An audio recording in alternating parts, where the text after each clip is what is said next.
In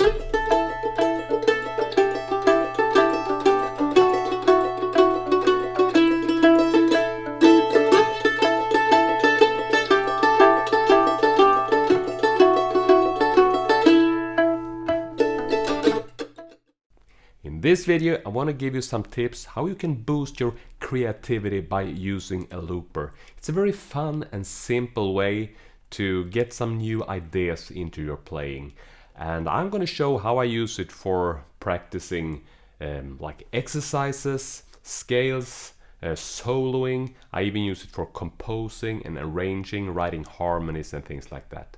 So, and I guess you can see this video as a little like introduction for how to use a looping pedal. And if you want more of this content, I will be happy to make a series out of it. And to be honest, I have never used the looping pedal for performance on a stage, but for years I've been using it in my studio and practice room because it's such a fun way in basically the ultimate jamming companion that never gets tired of hearing you playing. And if you never use the looper, this is what it's all about. If you, for example, doing this, you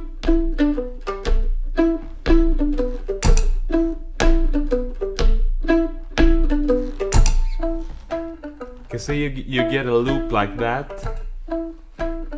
and then you can play along with it.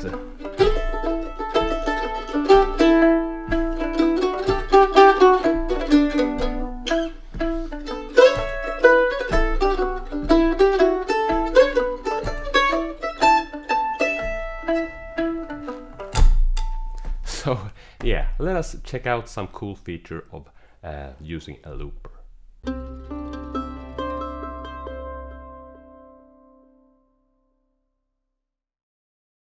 My name's Magnus Sedlund and I help mandolin players just like you get to the next level. If you're new here at the channel, make sure you subscribe. We have new videos like this coming out every week. Also hit that bell notification button and you will get notified as soon as we publish a video. And if you want an enhanced learning experience, check out Mandolin Secrets Academy. You'll find sheet music tabs for this lesson and for all the other lessons here at the YouTube channel. So go check it out at my website. It's mandolinsecrets.com. Alright, so a couple of things that I want to show you. I want to show you how to use it for like practicing a scale or arpeggio things and soloing, and also how to make harmonies with a looping pedal. And I'm not gonna go into too much of technology in this video. I got a pretty simple setup this time. It's my microphone here connected to my amplifier, and right there I also, from the amp I have set up send return using this loop pedal. And I'm now using, this is a Ditto looper from TC Electronic. And the reason why I love this one, because it's very simple and it's easy to use. It's the start button, the stop button and a volume knob. So, but not too much about that. I want to more give you some musical ideas for how to use it. So here's a little riff idea that you can try out. It sounds like this.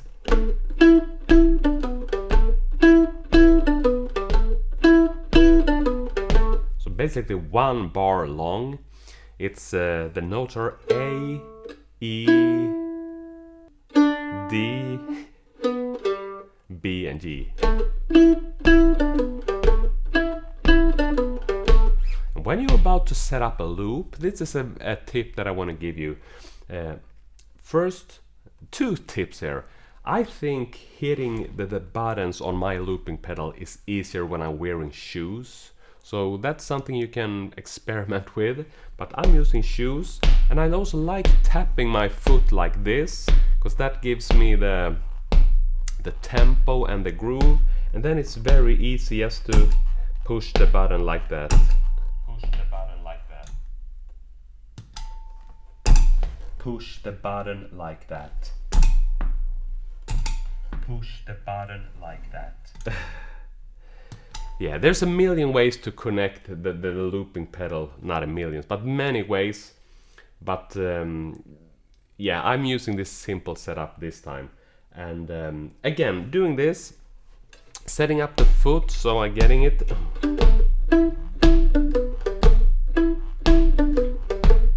then I just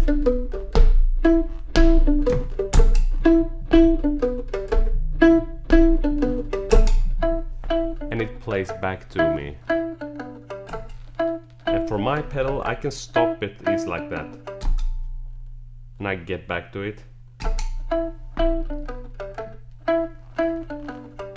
So stop and one thing is, so when I'm playing around with this, it's almost like you can do like rhythm practices like this.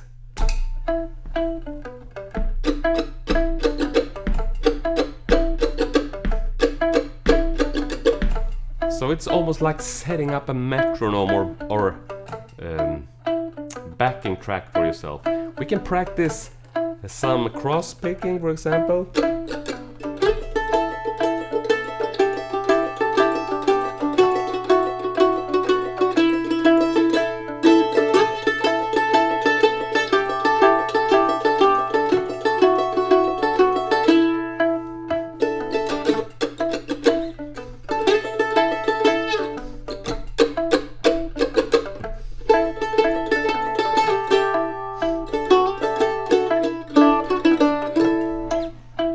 You can see I'm just playing around with this, and if I want to be more systematic, I can also use this for, let's say I want to practice an A. I can probably practice some pentatonic scales, for example, and I would I have the let's say I'm doing A major pentatonic.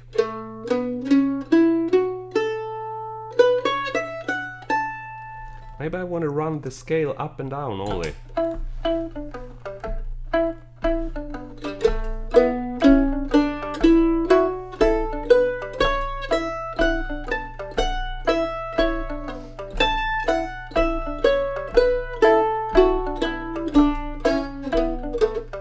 Not exactly, but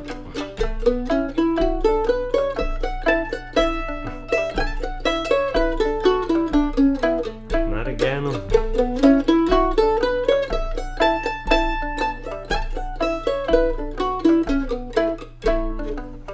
You can also do like a minor pentatonic.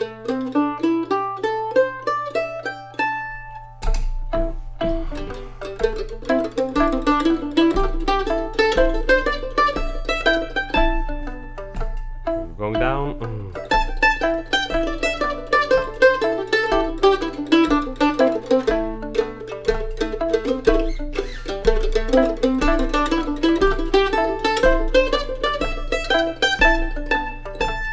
Wow.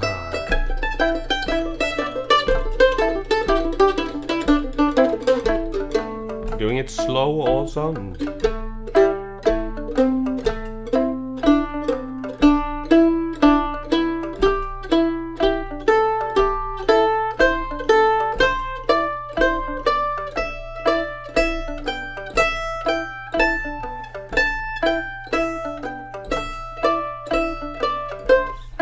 You can see it's not about like the actual exercises now, it's more about how I'm playing around with this, and I think it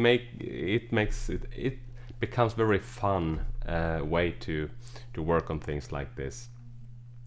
Another example is if you really want to, the way I'm using it is also for practicing soloing, for example, for the chord change. Let's say there's a chord change from A like this. And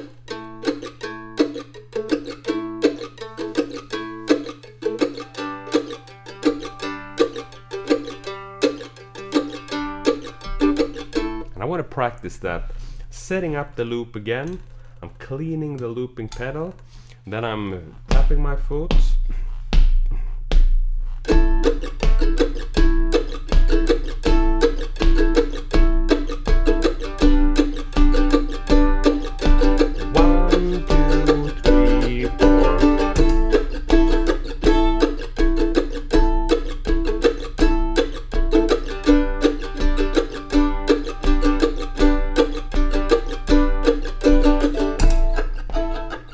I got it, my backing track. I think it's good enough for what I'm about to do. And maybe again I wanna maybe just run arpeggios. First like an A minor.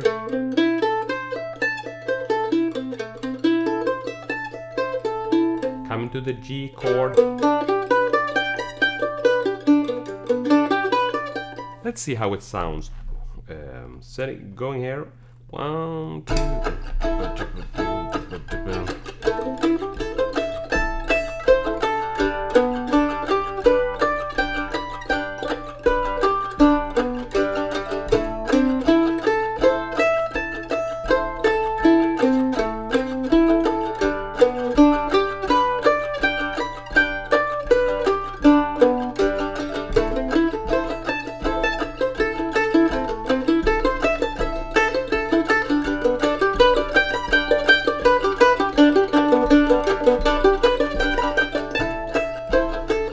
You can see what I'm doing there, and ultimately maybe I also want to get into trying to improvise some melody lines over this. I can of course even put the scale practices for this backing track, but maybe more of an I think when I'm practicing improvising, I at least want, well, most often I think a 2 chord change like this is a good way. It's keeping things simple, but it's still challenging me to follow the chord changes. If it's a static chord, I don't practice like outlining the chord changes, and that's what I want to do. So yeah, something like this then.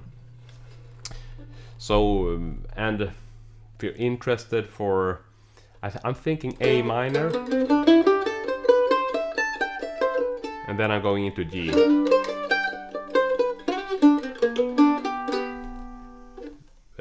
Clean lines like this, 1, 2, going to G,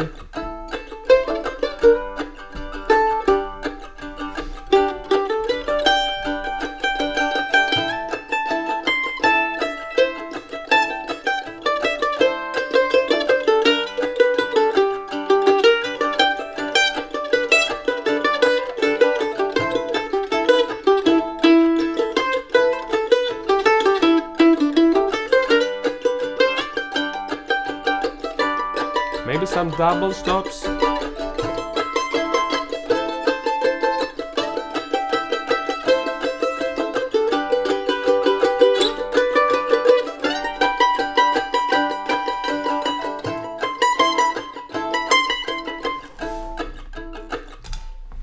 Yeah, you get the point at this, and of course tomorrow I think what's fun with this approach is also tomorrow I will make a new loop. Maybe I'm doing B minor to A.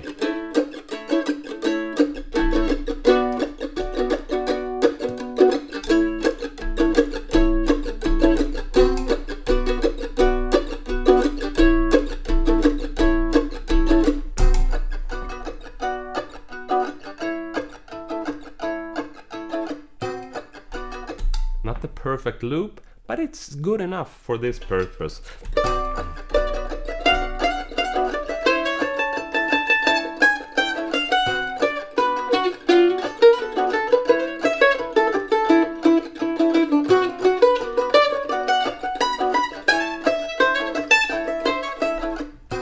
And so on. You get the point. So I mean, I know I often talk about playing with along with backing tracks, play along tracks like that. But what is good with this approach is we're also practicing our rhythm playing when actually setting up the loop that we're gonna use as a backing track. So it's a very complete way of doing some practices, I feel. The third thing I want to show here is I'm using it when I'm practicing how to play harmonies and when I'm arranging and composing things. I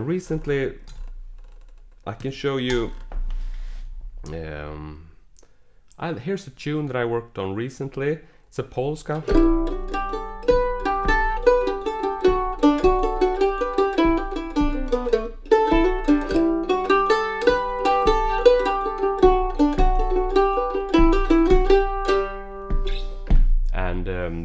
I'm usually do it, I'm not actually setting a loop here. I'm using this as a playback device. So I can even do the counting like this.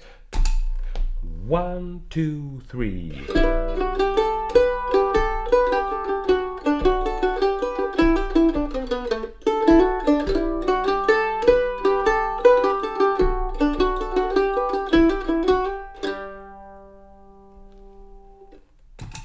I'm playing it. 1, 2, 3.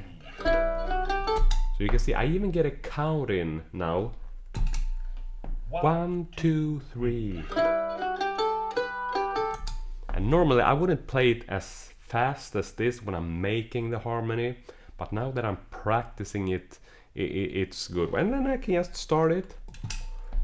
1, 2, 3.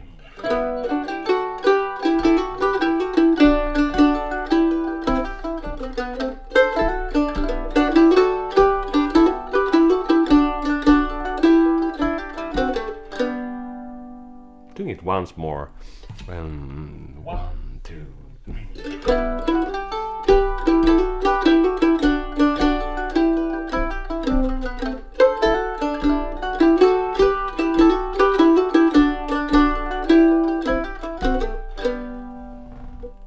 I can't play it perfectly just yet, but doing it a couple of times here with the looper, I will be able to do it. And to break it down even further, I mean, let's say we're doing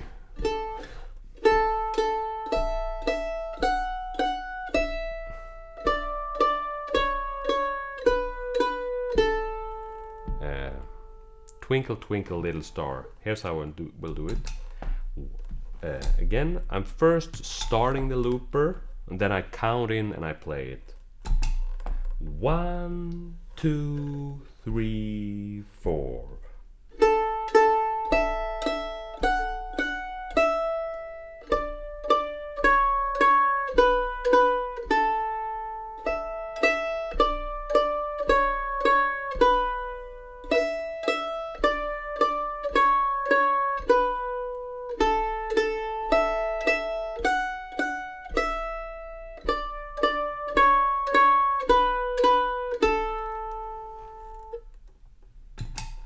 Coming back to me, and I can try some things.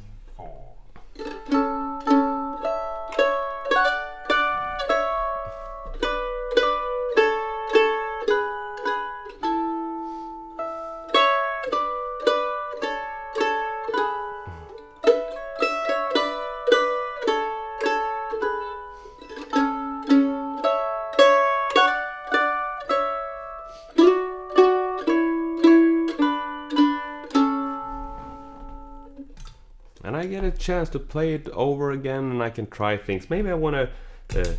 How does it sound if I'm doing an harmony above it?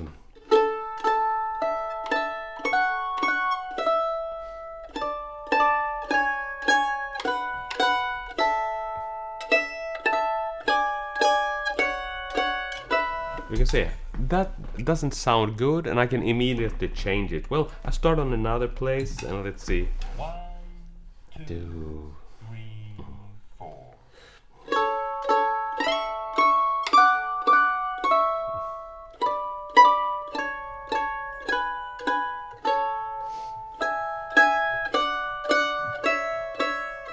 No. You can see I get, and this is not how to make a harmony, but a very quick way. Also learn some music theory if you're going into this, and it will make things simpler. You can even, I can even sort of know what notes that will fit to the melody. And it's the same as with all other things. By doing this a lot, you will also be better at doing it. But yeah, enough of harmony, but you get the ideas. So practicing things, soloing, arpeggios, scales, and even composing and arranging. And there's even people that do most brilliant stuff for performing with a looping pedal. I haven't done it myself. I use it more for a tool for creativity, bringing new ideas to my playing. Please let me know in the comment section below if you want more looping videos like this. Do you ever use a looping pedal when you are playing or practicing? Please let me know your story below. And as always, if you like the video, hit the thumbs up. Thank you so much for watching. See you soon.